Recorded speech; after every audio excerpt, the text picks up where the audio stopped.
Let me walk you through how our Laravel and Knox application works from end to end. It all starts when a user visits our website in their web browser. The browser makes an initial request to our server.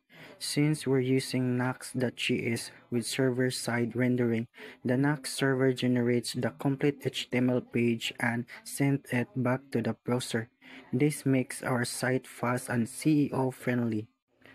Once the page loads, the real magic begins.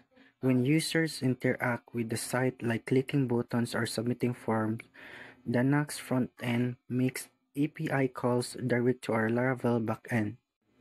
The Laravel backend receives these API requests through its routes, which direct them to the appropriate controllers. The controllers handle businesses logic and use allocate models to query our database. The database returns the requested data, which Laravel formats into clean JSON responses. Finally, these JSON responses travel back to the Knox frontend, which dynamically updates the user interface without reloading the entire page. Now let me explain our network design for a two-floor office building. We start with a main router that serves as the internet gateway for the entire building. This router connects to our internet service provided on one side and manage our internal office network on other.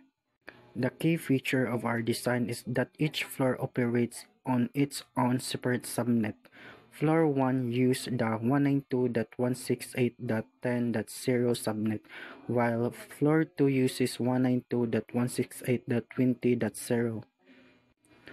On each floor, we have 24-port switch that connects all the devices. Floor 1 switch connects to the router's 192.168.10.1 interface, while Floor 2 switch connects to the 192.168.20.1 interface.